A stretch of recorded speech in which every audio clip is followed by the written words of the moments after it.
അസ്സലാമു അലൈക്കും വറഹ്മത്തുള്ളാഹി വബറകാതുഹു.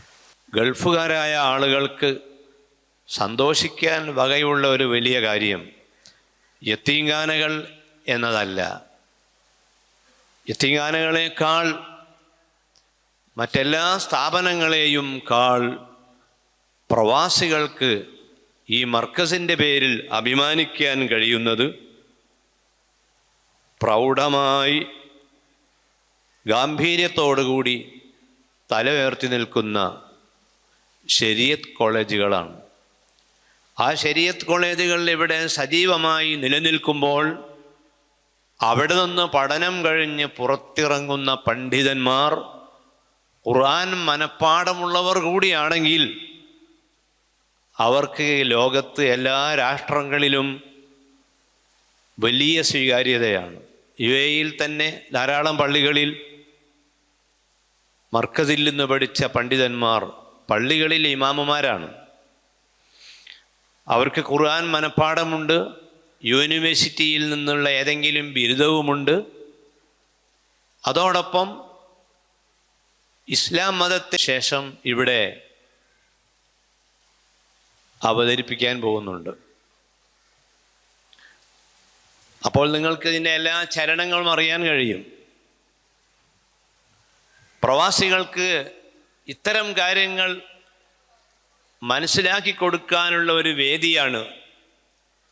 കുടുംബിനെയും കൊണ്ടുവന്ന് ഒന്ന് സന്തോഷിക്കുവാനുള്ള ഒരു വേദി, നമ്മളെ വിയർപ്പ് കൊണ്ട് നാം ഉണ്ടാക്കിയ സ്ഥാപനത്തിൻ്റെ ചലനങ്ങൾ അറിയാനുള്ള ഒരു വേദി. മൂന്നാമതായി ഈ സ്ഥാപനം വലിയ ബർക്കത്തുള്ള ഒരു സ്ഥാപനമാണ്. മക്കത്തുൽ മുക്കറമയിലെ മുദരിസായി സേവനം ചെയ്തിരുന്ന ഡോക്ടർ സയ്യിദ് മുഹമ്മദ് അലവി അൽ മാലിക്കി മഹാനവർകൾ മക്കയിലെ മുദരിസായിരുന്നു. ധാരാളം കിതാബുകൾ എഴുതിയിട്ടുണ്ട്. അൽ ഇൻസാനുൽ കാമിൽ എന്ന കിതാബ് അദ്ദേഹത്തിൻ്റേതാണ്.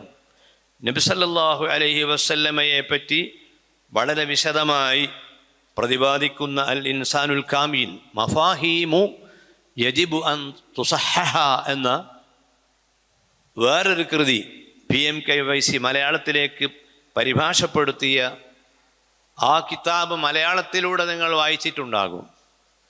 ഇതിൽ കുറേ ആളുകൾ സഖാഫികളും സാദികളും ദാരിമികളും മറ്റു പണ്ഡിതന്മാരുമൊക്കെ ആയതുകൊണ്ട് ആ കിതാബ് തന്നെ ഓതിയവരും ഉണ്ടാകും.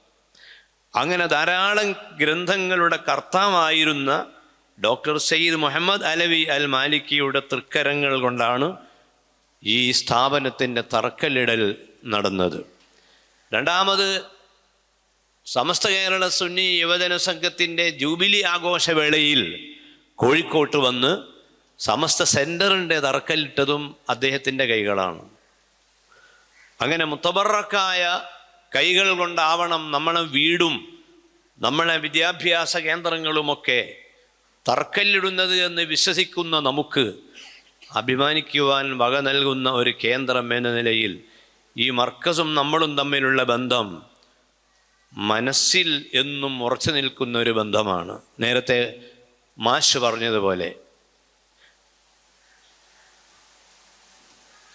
നാലാമതായി നമ്മുടെ ഉമ്മത്തിന് ഇന്ന് ഏറ്റവും അനിവാര്യമായ ഒരു കാര്യം ഏതാണ്? എഞ്ചിനീയർമാർ നമ്മുടെ രാജ്യത്ത് ധാരാളമുണ്ട്, ഡോക്ടർമാർ ധാരാളമുണ്ട്. അതുപോലെ തന്നെ എല്ലാ മേഖലയിലും ഇവിടെ ആളുണ്ട്. ഗ്യാപ്പുള്ള ഒരു മേഖല ഏതാണ്? ലീഡർമാർ ഇല്ല എന്നതാണ് ഇന്ന് നാം അനുഭവിക്കുന്ന ഏറ്റവും വലിയ ഒരു പ്രശ്നം. മഹല്ലിൽ ആരാണ് ലീഡർ?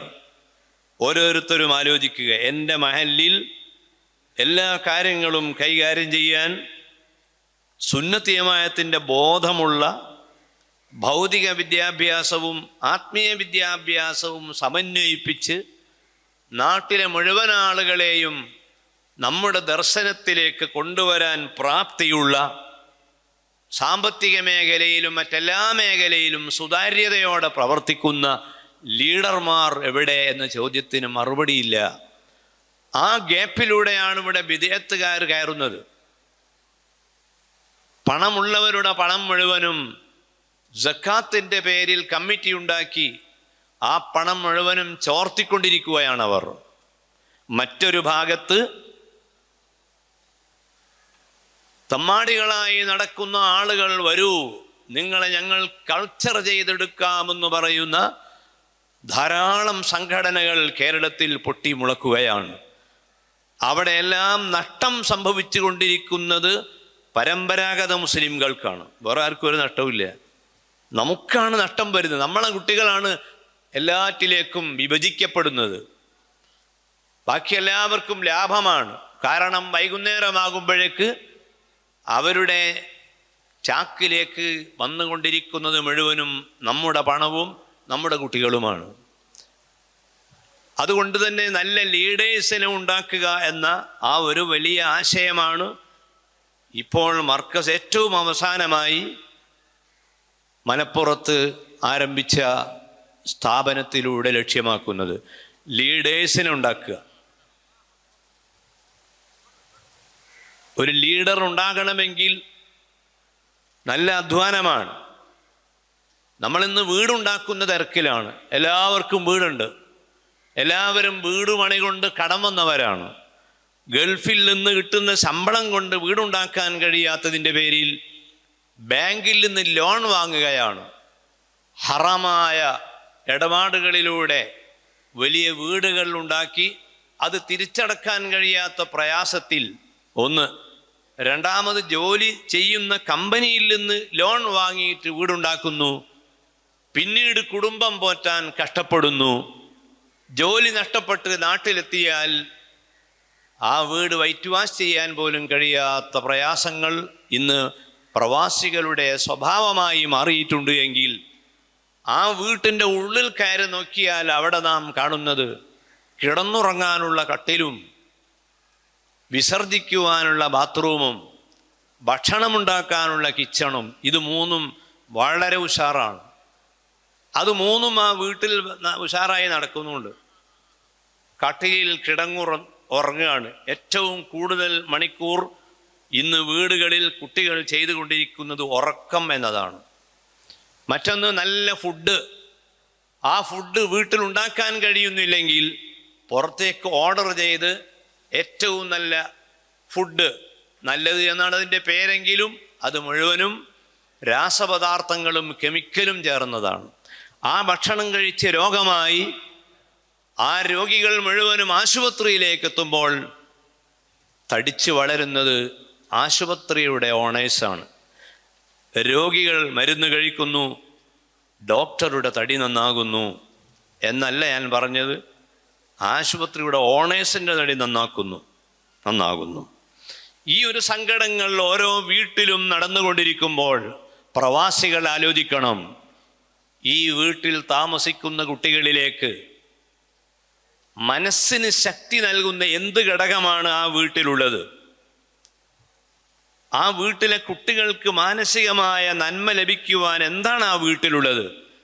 അതിവിടെ നൽകുവാനുള്ള ഏറ്റവും വലിയ പ്രചോദന കേന്ദ്രമാണ് മർക്കസ് എന്ന് പറയുന്ന സ്ഥാപനം. മർക്കസിൻ്റെ വിവിധ സ്ഥാപനങ്ങളിലായി പഠിച്ച വിദ്യാർത്ഥികളും ഇപ്പോൾ പഠിക്കുന്ന വിദ്യാർത്ഥികളും ചേരുമ്പോൾ അത് ലക്ഷങ്ങളാണ്. 2-3 ലക്ഷം ആളുകൾ നമ്മുടെ ഹൈസ്കൂളുകളിൽ നിന്ന് തന്നെ 10,000 ഓരോ വർഷവും പഠിച്ചു പുറത്തു വരികയാണ്.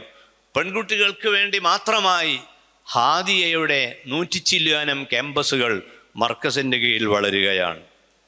ചെറിയ കുട്ടികൾ LKGയിൽ പഠിക്കുമ്പോൾ തന്നെ ഖുർആൻ ഹിഫ്ളാക്കാൻ അവർക്ക് താല്പര്യം ജനിപ്പിക്കുന്ന ZQ, ആദ്യമായി അങ്ങനെ ഒരു സംവിധാനം കേരളത്തിൽ ഏതോ ചില കക്ഷികൾ ആരംഭിച്ചു എന്ന് കേട്ടപ്പോൾ 3 ആളുകളെ ആ കോഴ്സ് എങ്ങനെയെന്ന് പഠിക്കാൻ വേണ്ടി ശൈഖുന ഉസ്താദ് അവർകൾ ഈജിപ്തിലേക്ക് പറഞ്ഞയച്ചു. 3 ആളുകൾ.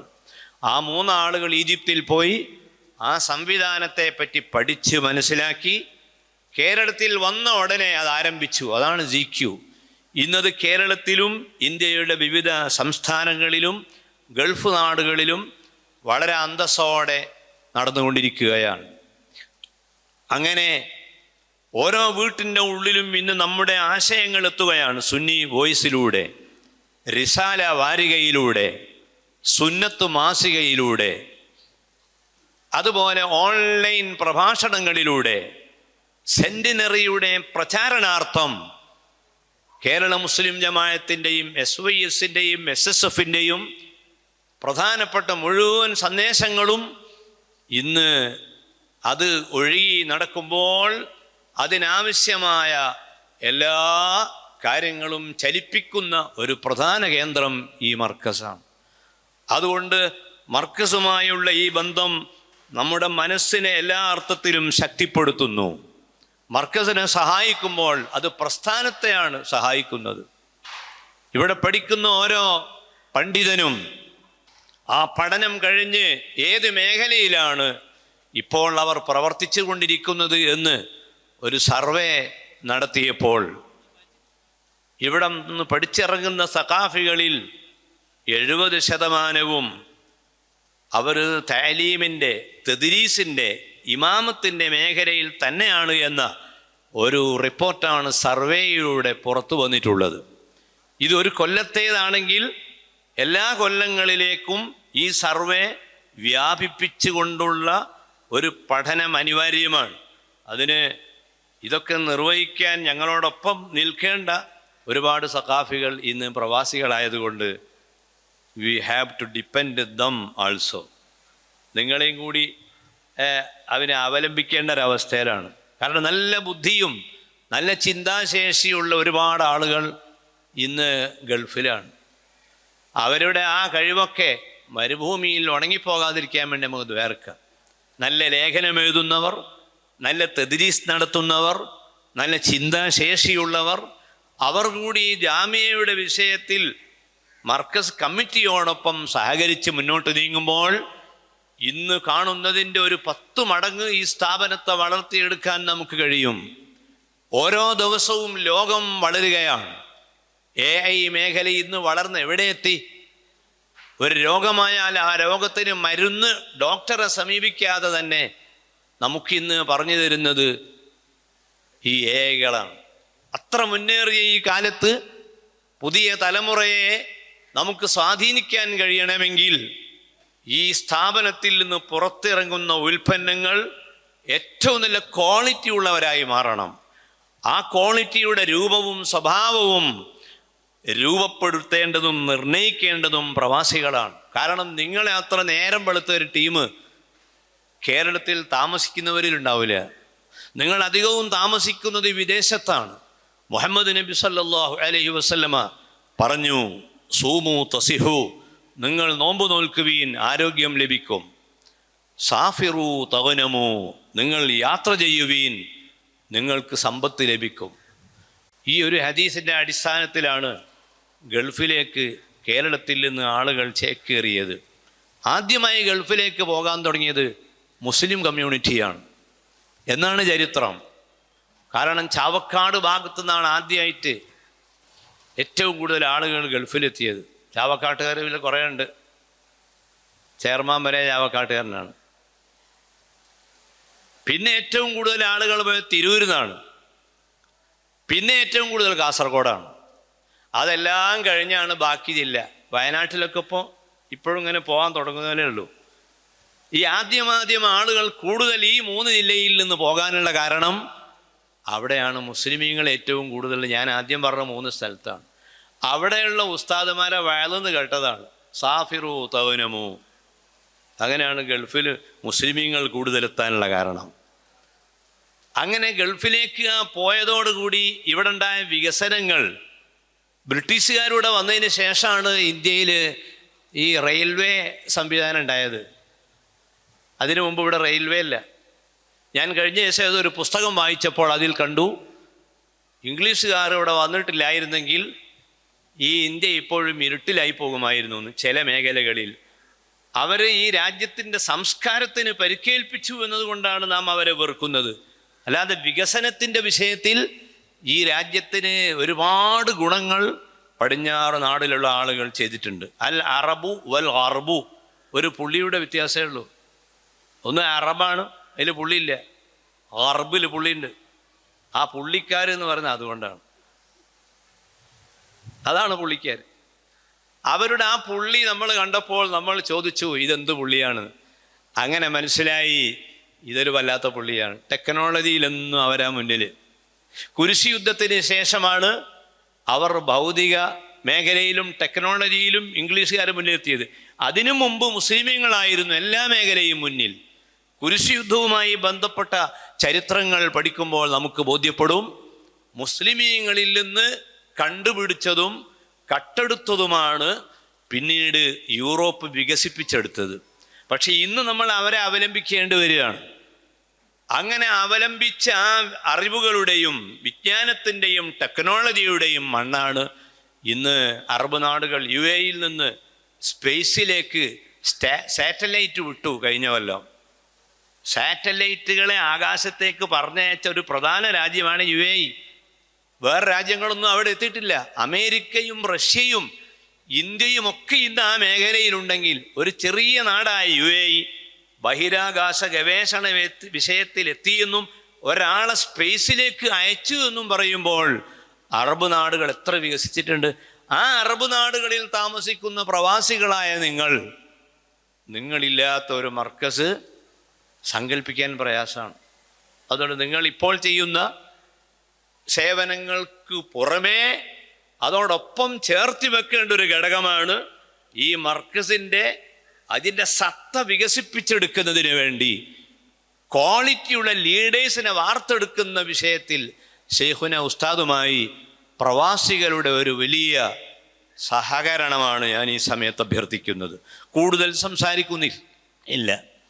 പിതാക്കൾ മരിച്ചുപോയ കുട്ടികളുടെ വിഷയത്തിൽ അതൊക്കെ സ്വാഭാവികതയുടെ ഭാഗമായിട്ടങ്ങനെ നടക്കുകയാണ്.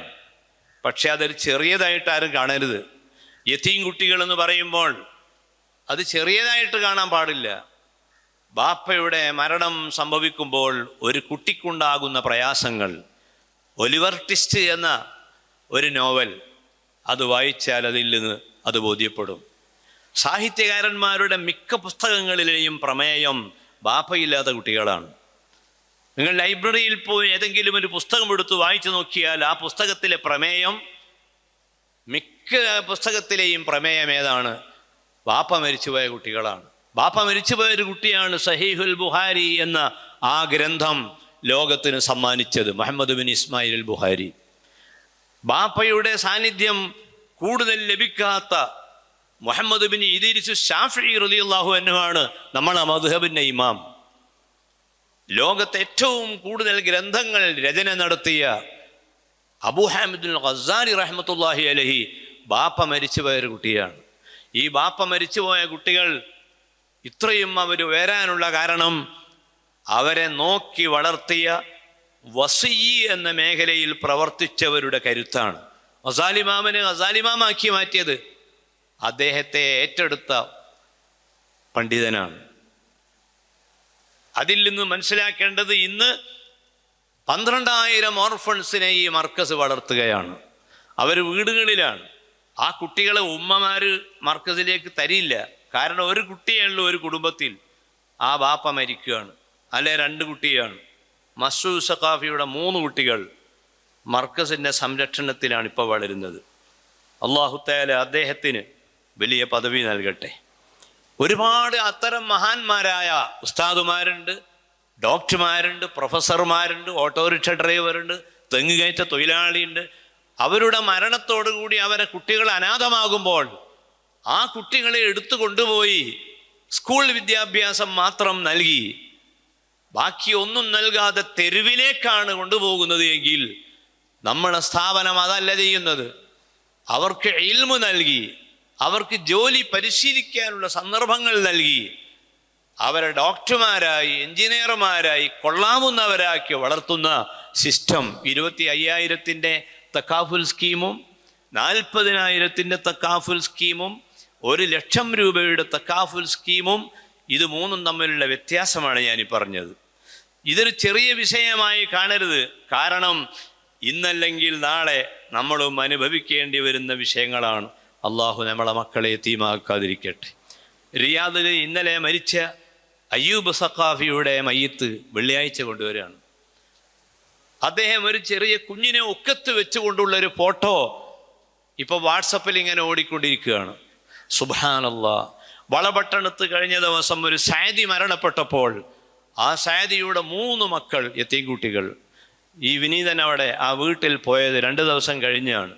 ഹജ്ജിൻ്റെ വേളയിലായിരുന്നു ആ സംഭവം. ആ കുട്ടികളെയും നമ്മൾ ഏറ്റെടുത്തു. ഈ കുട്ടികളൊക്കെ ഏറ്റെടുക്കുമ്പോൾ ഇതെല്ലാം നോക്കാൻ ഇവിടെ ഉസ്താദിൻ്റെ എന്താണ് വരുമാനമുള്ളത്? ഉസ്താദ് ചെയ്യേണ്ട ധർമ്മമല്ല ഇത്. മുസ്ലിമീങ്ങളിൽ നിന്ന് കഴിവുള്ളവരാണ് ഈ ഉത്തരവാദിത്തം ഏറ്റെടുക്കേണ്ടത് എന്ന് നബി സല്ലല്ലാഹു അലൈഹി വസല്ലം നമ്മെ ഉണർത്തിയെങ്കിൽ ആ ദൗത്യം മെല്ലെ നിങ്ങളുമായി പങ്കുവെക്കുമ്പോൾ നിങ്ങളുടെ പ്രതികരണങ്ങൾ അതാണ് നമ്മെ സന്തോഷിപ്പിക്കുന്നത്. ഇത് വലിയൊരു ദൗത്യമാണ്. എല്ലാവരുടെയും നെറ്റിയിലൊരു ബോർഡുണ്ട്, ഇന്ന് നീ നാളെ ഞാൻ. ആ ബോർഡ് ആരും കാണാതെ പോകരുത്. ഇന്നത്തെ പണക്കാരൻ നാളെ ദരിദ്രനാണ്, ഇന്നത്തെ ദരിദ്രൻ നാളെ പണക്കാരനാണ്. ഇന്ന് രോഗമില്ലാത്തവൻ നാളെ രോഗിയാണ്, ഇന്ന് രോഗമുള്ളവൻ നാളെ ആരോഗ്യമുള്ളവനായി തിരിച്ചു വരും. ഇതൊക്കെ മനസ്സിലാക്കി കാലത്തിൻ്റെ ചുവരെഴുത്തുകൾ വായിച്ച്, ആ ചുവരെഴുത്തുകൾ കുറേ പറയാനുണ്ട്, ഞാൻ അങ്ങോട്ട് കിടക്കുന്നില്ല. നേരത്തെ നമ്മളെ മുസ്തഫ ദാരിമി ഉസ്താദ് പറഞ്ഞു, നമുക്ക് കുറേ കഥകൾ പറയാനുണ്ട്. തീരാത്ത കഥകളാണ്, തീരാത്ത കഥകളാണ്.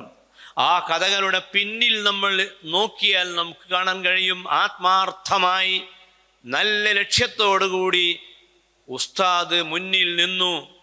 ബഹുമാനപ്പെട്ട സയ്യിദ് അലി ബാഫക്ക് തങ്ങളെപ്പോലത്തെ സാദാത്തുക്കൾ നേതൃത്വം നൽകി. മർഹൂം ഇ.കെ. ഹസൻ മുസ്ലിയാർ മുന്നിൽ നിന്നുകൊണ്ട് നേതൃത്വം നൽകി. ആ പടയുടെ ഈ 48 കൊല്ലത്തെ ഈ ചരിത്രം എടുത്ത് വായിച്ചു നോക്കിയാൽ ഇഖ്ലാസിന് അള്ളാഹു നൽകിയ വലിയ സമ്മാനമാണ് ഈ കാണുന്ന തൗഫീഖ്. ഈ ഭൂമിയിൽ നിന്ന് അള്ളാഹു തആല കബൂൽ ചെയ്യുന്ന ഏറ്റവും മുന്തിയ സാധനം ഇഖ്ലാസാണ്.